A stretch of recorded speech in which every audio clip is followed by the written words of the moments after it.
Okay, I would like to talk about evaluating roots, but before getting to evaluating, perhaps we should talk about the symbolism a little bit to see what roots look like these days anyway. So here is the general symbolic form of a root. Looks like this.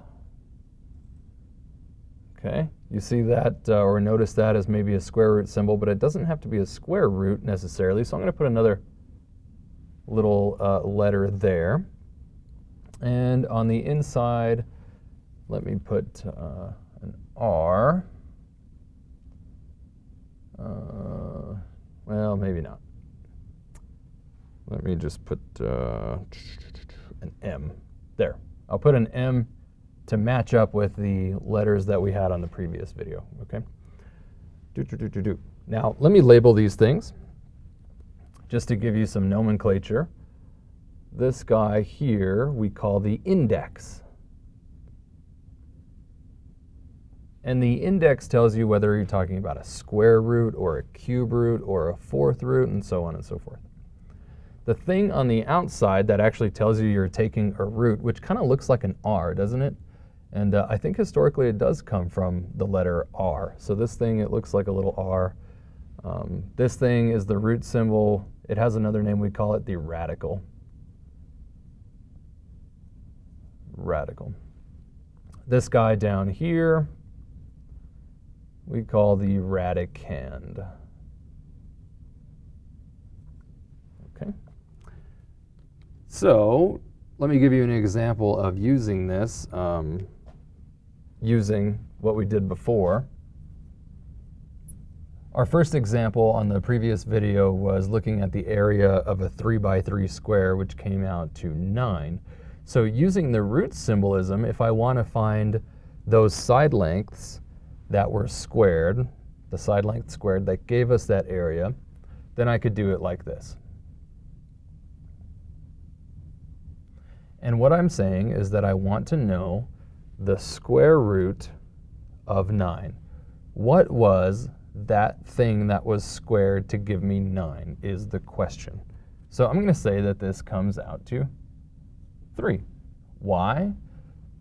Because, and I'll call it a check, 3 to the power shown by the index squared is 9. Okay. Now it turns out that with square roots in particular, the little 2 right here is typically not written. So let me make that quick note.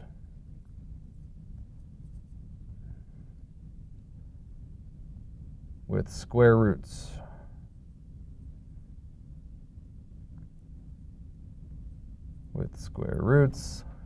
the index 2, the index, I'll just say, is not typically written.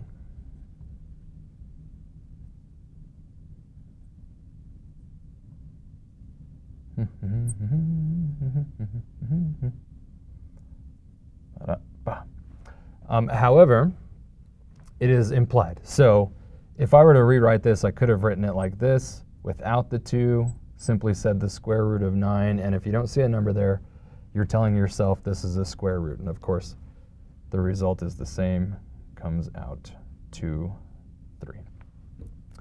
Now, let me make another note about square roots in particular, and you might have noticed that there is actually another number when squared gives you 9.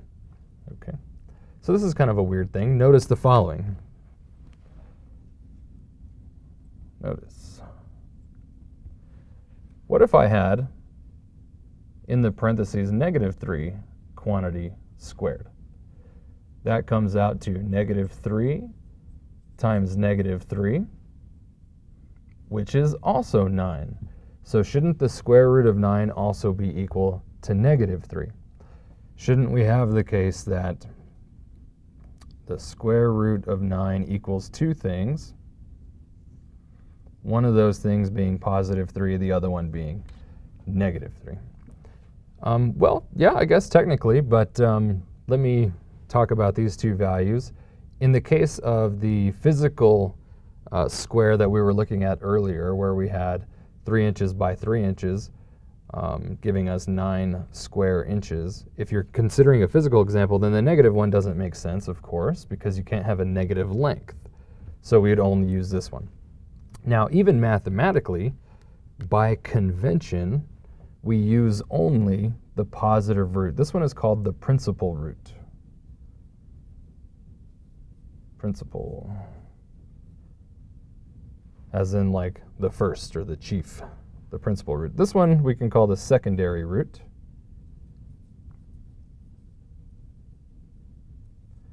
And again, by convention, the principal root is the only one that we show as the evaluation of this root expression.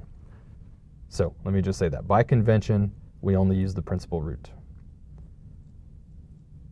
By convention. Meaning we all just kind of agreed. By convention, we only use the principal root.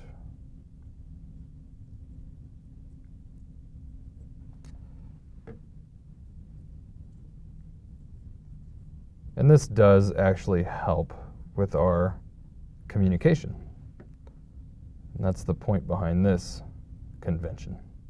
So that we all agree when we're evaluating the square root of 9 that we're talking about simply 3 and not the negative case. Now, you'll see how this convention plays out in solving equations later and in another video set. But for now, let me give you just several more examples of using this symbolism to evaluate roots in the next video.